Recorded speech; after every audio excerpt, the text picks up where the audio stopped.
Critique-Opolis is back, and our fingers are crossed that we're not going to have a right error. So I did I formatted this disc again with the new firmware, and the fact that I have to keep doing this every 6 to 10 months is making me nuts. So hopefully it doesn't blow up on us, but that's not why you tune in if you're tuning in. This week's movie, it was young Louisa's choice, and we went with Juanita. Take it away. How did you pick this? How did I pick this? Yeah. I think I just looked up independent films or something on Netflix, and maybe it came up under that. And if it wasn't independent films, it was something else. But it was under some, movie genre heading. And I was just searching, and I thought, oh. You picked this right around the time I was telling you about Grand Canyon. And Alfre Woodard is the star of this, but she is also in Grand Canyon, yeah. Which I want to point out, that's a movie I've liked since high school. Shows you how long Alfre Woodard's been in the game. That movie came out in '91, I believe. And this movie, Juanita, is 2019. 2019. You want to take us through a synopsis here? Sure. I just lost it, though, so I have to find it again. I know. Come on, Reset the Louisa. settings on your... We had it all figured out already. Saver. So dramatic. So, Clark Johnson directed. Alfre Woodard, Adam Beach, Ashley Atkinson, Sam Hennings, Blair Underwood, and Latanya Richardson Jackson in supporting roles. Edited by Cindy Molo, and cinematography by Luke Montpelier. I don't have anything about the production or the take from the box office, but what did I say to you? I thought this, like, when you gave me the synopsis and I looked at some of the pictures, I'm like, this is just the updated Stella Got Her Groove Back. Yeah, how Stella got her groove back. I mean, it had the same freaking ending scene. Yeah. Kinda. I can see that. Take it away. All right, so fed up with her life, Juanita leaves her grown kids behind and hits the road in search of a fresh start.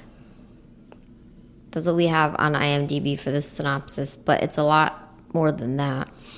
I mean, that's the... So it's kind of like, the beginning is real kind of compressed from, because we saw this, like 3 weeks ago? She has 3 kids who are adults now. One of her daughter has a kid out of wedlock and is just kind of out running around, playing around, and she dumps the kid on Juanita, who has been a nurse she's a nurse, right? Yep. And guess who's calling? You gotta wait, knuckleheads.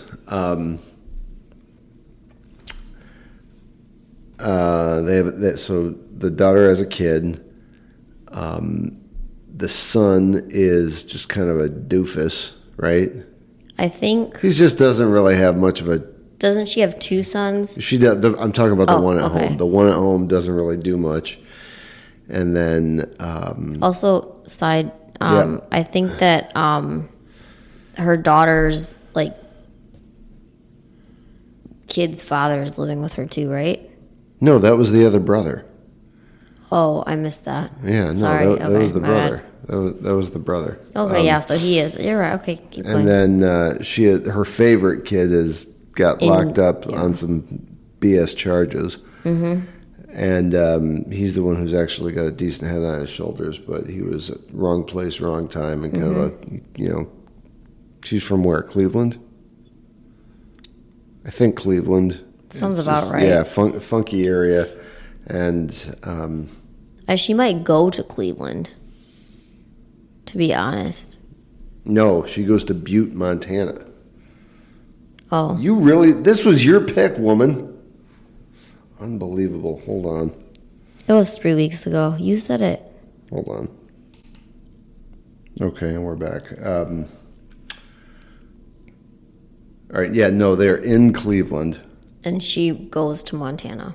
Yeah, but in the middle of nowhere. But you gotta give the loyal listeners a lead up here. Like, That's true. She has a job working as a nurse, and she starts to develop a bit of a bond with somebody who is dying, one of her patients. And I think and it happens all the time, but the one patient, when this person passes, she's like, God damn it, I'm living in this town. I've got these two doofus kids, and the one who's really good is locked up. I haven't done shit with my life. I just gotta do something crazy. And I have to live my life for me. Yeah, and she has fantasies about being seduced by Blair Underwood, which are they're fantastic. She's just like, they're really great. They're hilarious. She even she doesn't have a name for him. She's just like, this is Blair Underwood, yeah. and like in her even her fantasies get corrupted and polluted by the harsh realities of life. Like, in her fantasy, Blair Underwood's a schemer and tries to borrow $50 from her, which I never saw coming. Yeah, it's just like this total left hook, and then when she snaps out of it, she's like, I gotta get the hell out of here. It's funny. And so she just buys she goes to the bus station, right? Yep. And she's flipping through maps. Yep. And she just I think she just kind of circles her finger around some map, and then she just points to somewhere, and she's like, that's where I'm going. And then she gets up to the ticket window and she says she'd like a ticket to Butte, yeah, I think. Butte, Montana. And the lady, the ticket lady is like, ma'am, I think it's called Butte. Yeah. And she's like, oh. She's like, what's that like? It's far from where you... And yeah, she's on the bus forever. Forever. And it's not like they don't like, the bulk of the movie isn't on the bus, but they make it clear that, like, she's never been anywhere, so I don't think she really has a frame of reference for how giant the country is. Mm-hmm. So, yeah, we're still good. Excellent. She finally gets out there, and she gets to the bus station in the middle of the night. And she's like, what am I supposed to do? How am I supposed to get anywhere, go anywhere? And she sort of befriends this truck driver lady. Mm-hmm. And the truck driver lady takes her to her next stop, I think, or no, somewhere nearby where she doesn't. She's like, she's from the inner city in Cleveland, and she's never been in... Montana is the wide open spaces. Mm-hmm. And she has never been... And she doesn't know, her elbow from a hole in the ground. Mm-hmm. And when they drop her off at, she stays somewhere, like the inn right next. Doesn't she stay at the inn next to nearby, down the block or something. And then she goes into the restaurant that's right next to it. Mm-hmm. And it's a nice, quaint little thing, but it's run by this family of Native Americans. Mm-hmm. But they have regular customers, but the guy is this. I think I told you he was also in Wind Talkers. You did say that, yeah. This old Nicolas Cage war movie. Mm-hmm. That's amazing that you recognized him. He looked like anybody I knew. He just has a kind of a distinctive face, and the cadence to which what's this guy's name? I can't remember what his name is. Oh, our friends wrote us back. Our friends are Japanese, and we're thinking about we're gonna get him a big steak, like a tomahawk steak, but I wasn't sure if it was a meat eater, so he just wrote us back. I'll figure this out for us I'm just gonna tell the listeners. He says we eat everything but human, cat, and dog. Oh, well, that's very specific, and we will not be getting either of those. So I'm just gonna say too late. Period. He was named Archie, period. Oh, that's sad. Just kidding, period. See you tomorrow. All right, back to the show. All right, what'd you find? What's that guy's name? I didn't find Come on, man. I don't know Do what's I gotta going do everything? on. You know what? I can't. You got to learn how to navigate this thing. I can't. You can. You keep telling yourself you can't. You're never going to be able to. You're never going to get anywhere in life. Yeah, there's Blair Underwood. Corey White was one of the kids. That's for Sean. Marcus Henderson was Randy. I think that was the good one. There's a lot of B actors in this. I can't believe they don't have. Where's this guy? Ashley Atkinson was Peaches. She was the truck driver. She was funny. She was. I like the name Peaches. That cracks me up. I cannot believe it doesn't have this guy's name. You sure? I think. Well, no. I mean, it doesn't list him. Oh, his character. Yeah. It doesn't list his character. This is. Yeah, Adam Beach, maybe. So the actor's name is Adam Beach. He plays Jess. Was that his name, Jess? I think so. Yeah. Okay. Keep scrolling down. I think that's him, but just confirm because. Yeah, that's him. That's him, Adam Beach. Okay. But he's everybody. So anyway, he's the cook. Mm-hmm. At the restaurant. Yeah, and he was in the war? Was that it? Yes, I think he was in a war. And yeah, he has PTSD. He has PTSD, and he's a drinker. Mm-hmm. But I don't know if he went to culinary school, so he's trying to create this like French bistro. Yeah, but it's like very much a restaurant. Yeah, and it's very like rural. a home It's out in the middle style diner. And it's on this cute little hill, and it's in this gorgeous spot. But it's all very interesting. It doesn't, and none of it adds up. Yeah, Woodard comes in, she's like, I just want like a biscuit and eggs and a coffee and bacon. Simple breakfast. And he's like, we don't do that. We do Auger Japon. And it's like the customers who are there is like, we don't know what the fuck any of that stuff is. We've never liked it. She's always made it. I'm sure it's good, but sometimes I just want a bowl of oatmeal, man. Why do you got to make this weird fucking French stuff? And so he gets all flustered, and she helps herself into the kitchen. She really does. Yeah, and just starts cooking. And like, it's not like. This wasn't the kind of movie that I never want to say the movie doesn't have a meaning behind it, but it was, it was like that's the kind of movie that you want to see at the beginning of your weekend or at the end. Yeah. Like, the sun's going down. There's not a lot of heavy tension to this movie, which was nice. Mm-hmm. And again, like, it's been a while since we've done the show, so I think, if I recall, like, she just develops a following there. Mm-hmm. And, this I found kind of odd. She just kind of up and decides that, like, I'm not done. I have to keep going. I have to go to California. Yeah. Mm-hmm. It's almost like they wrote that in. I'm not sure why they wrote that in, because she wanted to. I really felt like part of and I didn't see Stella Got Her Groove Back, but for whatever reason, she decided she had to keep going. And I think her intent was to come back. Mm-hmm. Come back home, you mean? No, to this, she liked this place. Oh, so she was... Well, yeah, I mean, that's the thing. I mean, she said she was going to come home at the beginning, but then she told the folks in... Butte, Montana, that she was going to return when she got to back California. For help, yeah. So she gets to California and she gets onto the beach, and just that's like where she wanted to get to. It's her happy place. Yeah, she's been waiting her whole life to get there to do that. I think that was the nice part, is that just as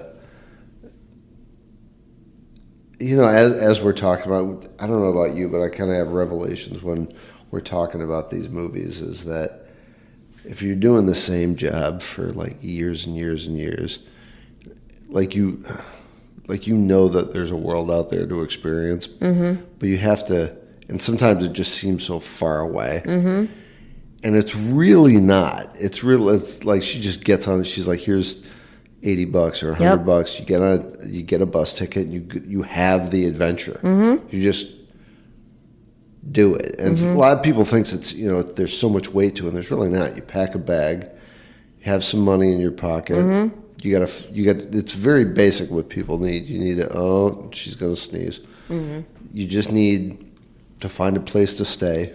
You got to find a place to eat and transportation. And like if you're not faced with jobs or activities or anything, you just have to. Those things are very quick and simple to take care of. And like if a lot of people's goal is to just go somewhere, just have the experience. You just have to do it. Like I have to create this. I have to have $5,000 in my. You don't need a lot of money to have an adventure. And it's neat in that this movie she develops all these new relationships and all these different connections, and she develops this bond and this relationship with Jess. And, she wouldn't have had that. She's like, I don't know, she's over older, the hill. yeah. She's older. And she has this, she doesn't hook up with Blair Underwood. Nope. But she hooks up with a guy who, like, is really into her, and his shit's not perfectly together, and neither is hers, and she helps him sort out his demons, or a little bit more than they were, and makes friends in a prettier place than Cleveland. It was like I'm trying to think of a simile for this movie. It was like the low-calorie Diet Coke version of a movie. So if you don't want, easy going. it wasn't a heavy impact movie. You don't have to be super involved. You can just watch it. Yeah. It's almost like a yin yoga class. You mean When was the last time you went to yin yoga? Never. So low impact, but comfortable story. Good description. Trying to think of what some of the other actors were in that would be noteworthy. I didn't really think that there were any others that were noteworthy. They did a good job, but it wasn't anyone that I was familiar with. I like the girl who played Peaches. I'd like to see her in other stuff. Yeah, she was good. I'm sure I have. And like some of the Elaine Miles, she was the sister, I guess, to Jess. Her name was Mountain. These are very Indian. Yeah. Native names. I don't remember a lot of these actors when I look at them because I think they were like bit players. Yeah. Remember the waitress, Kim Cheek? Yeah, no, I saw her actually just about 30 seconds ago, and I thought the same thing. I didn't see her in other... Oh, and she goes to a powwow. Yep. That was kind of a neat scene. She went to a powwow for the first time, and she went in a sweat lodge and took some peyote and just kind of had like a realization. I think that's where the California thing came from. You have to keep going. When she went to the powwow. Yeah. I don't know. I think she just didn't know how it was going to affect her. I don't think she knew what she was like really getting into. And they just like encouraged her to like come and do this with them, and she did it. And what do you remember the takeaway being? I have to think about it for a minute because it was 3 weeks ago. I thought that's like it was after that she was like, I'm going to California. I was just gonna say, yeah. I thought that after that she was like, what's the next step of my journey, so to speak? What do I want to do next? I'm gonna do it. And even though, like you were saying, she had sort of settled into Montana and had met these really great people and friends and had a good job and had a place to live, and she still wasn't completely fully satisfied. She had more that she wanted to do, and I think that was it helped that she went to the powwow and she got a bit of clarity. Like, she got more clarity. Like, This is why everyone should do mushrooms. Is this what you think? I think it was. She had like a. It's funny because very often, at least in movies, they portray it as like you have this moment of clarity, but I think the moment of clarity comes afterwards. Like, kind of like, more like it solidifies after the hallucinogen experience. But I think that's used in movies to kind of communicate that a lot of times what people want is just under this thin veneer of the surface, and they just, whatever that veneer is, they don't allow it to break out and, fuse with their life and just do what they want with their life. They have these expectations. Like she's like, I gotta help out my daughter with this kid, and like, no, you don't. Your daughter's an adult, Right. And she made her own decisions, and like Juanita was suppressing her life, maintaining the lives of these grown children who live with her and don't pay rent. And who one has a kid of their own, and just dumps on Juanita for the. So you're the whole movie you're totally rooting for. You're like, you know what, you got to get out. You got to have like. I think it's neat that, and I don't think in real life you see this all that often, that people get to middle age and they just decide like, I have to have an adventure. I don't think you see that a lot. And like I think I've told like even my old man, like when he moved to Florida. It cuts both ways because like. I really don't think he knew what he always wanted to live in Florida, and he loves it, but he was really lonely. And he'd never fucking been outside of Michigan, and just that he was 70-something. He's like, I'm going. I'm like, you what? I'm like, you've lived here for 70 years, right? And now you're moving to another state where you don't know anybody. And this is the funny thing, is he would always cite all these people that he knew, but I'm like, Dad, Florida's a big state. It's and all these people are in, like, name people, some on the Atlantic side, some people in the South. They're not. So I'm like, they're not by you, and they're you know not what? going to be your neighbors. Oh, and P.S., you don't drive at night. So I just think it's interesting whenever you find a story where somebody has a transformative adventure later in life, especially that involves travel. So, fan of that. I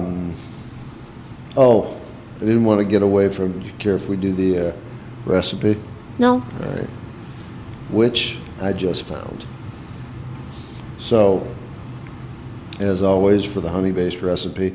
This one is not in the newsletter, so you should be tuning in. I just came across this. This is a low-calorie hot honey ranch. Goes well with any meal. Very, very simple to make. 3/4 cup fat-free Greek yogurt, plain. 1/4 cup fat-free sour cream. I'm sure you can use regular sour cream. You're going to squeeze in half of a lemon. You're going to drop in 2 garlic cloves, a tablespoon of any hot sauce, and then 3 tablespoons honey. If you're smart, you get the hot honey from me, because this season definitely does have a bite to it. So you can leave out the hot sauce and just drop in the 3 tablespoons of hot honey. 1/2 teaspoon of dill, 1/2 teaspoon of onion powder, salt and pepper, and 1/4 cup of any milk. If you want to keep it low fat, use 1% or skim. Any add-ons, 1/4 cup chopped parsley, and 2 tablespoons finely chopped chive, and a teaspoon of chili flakes. And then you just drop it in your food processor or your Ninja or your blender, blend it all up, and you've got a sauce. So something that we could totally use this on. You could use this with guacamole and air-fried sweet potatoes. Mm-hmm. What is that marinade you use for the sweet potatoes? Oh, easy. It's just olive oil, paprika, salt and pepper, and garlic powder. Yeah, and then you throw that in the air fryer for, 7 to 8 minutes at 390 or 375. Yeah. Mm-hmm. And then turn them intermittently, and then just, dump this on it. It's really good. I could go for some of that tonight. All right, what else did we miss? That's it for the recipe. Enjoy. I think that's it for this Are we squared? episode. Mm-hmm. Yeah, this one was easy. It wasn't. I think I really hope that no one's going to write in and be like, "Man, you missed all the themes." I'm like, all right, well, maybe. For our movie today. Yeah. I have to. There is a little bit more to it, but you don't want to talk about everything, I guess, and give things away necessarily. But So I would go ahead. No, go ahead. Oh, thank you. I would conclude to say that it was an enjoyable watch movie. That was not good English. I'm sorry, but it was an enjoyable. It was just a good movie to watch. It was fun. I enjoyed it. It wasn't heavy or I don't know, super sad and depressing or it was enjoyable. And I think that what drew me into when I watched the preview, I was drawn in because it was this lady who was sort of stuck in a rut, down on her life, and she was at the same time, she knew she needed an adventure in her life. She needed to do something and go somewhere different. And a big part of it for me was saying goodbye to her kids. I'm done. I'm leaving. Not I'm done, but I'm not taking care of you anymore. I'm doing this for me. Yeah. And that was I loved that. And even to her best friend, remember that in the beginning of the movie too, when she was saying goodbye to people and collecting her things, getting her suitcase together. And when she told her friend, and her friend couldn't believe it that she was going to do this, but she was I need to do this for myself. And just gave her that wad of cash. And and it was just that was very sweet. I loved that. But it was a nice story. She was born. Alfre Woodard was born in 52. Oh, really? Yeah, so she's 70 something. 71 or 2. 70, 70? Just 70? Yeah, so. My mom was born in 52. I think she's 71. Yeah, no, it's 24, so she'd be 72. Oh, okay. Wow, she doesn't look it. She doesn't, and she never ages. No. I feel I swear to God, she looked a little bit younger in Grand Canyon, but that was that 30 years ago? Yeah. Shit. Yeah. She's beautiful. I also really like her because she's very, I feel like I opened my mouth too early. She's very, Well, here we go. Relatable. Someone you would want in your family. Someone you would be happy to, if she was an extended family aunt, for example. Yeah. I'd be really happy to go see. She always Auntie plays Alf. pretty grounded characters. Yeah. No one too far out. No one just Was that her in Black Hat? I don't know that movie. No, we Black saw it Hat. together. The one with Chris Hemsworth, the Michael Mann movie about the hackers and the Chinese. Chris Hemsworth's in prison. They got to break him out to track down this hacker, and they flying around the world. They go to China. They go to the Philippines, and there was a FBI agent, and it's probably not her. It's probably someone who looks like her. I'm almost certain. It's either Alfre or Viola Davis. It might be Viola Davis. All right, Viola Davis. Because I get them confused a little bit myself. I bet you it is. But okay, yeah, thank you for the multiple descriptions of that Viola movie, 'cause Davis. I It remember. is Viola Davis. Damn it! All right, yeah. But I love her too. She's great. She's really great. Well, What's our other one? Our next movie? Yeah. We just watched it. It's called The Little Things. The Little Things. All right, this is going to be a short one today, but they always say that you're supposed to be consistent. Yeah. Mm-hmm. And we're usually an hour. Mm-hmm. But is this really short? We're not going to be an hour today. I think that's all right. That's fine. Little Things is next. Hugs and kisses. We'll talk to you later.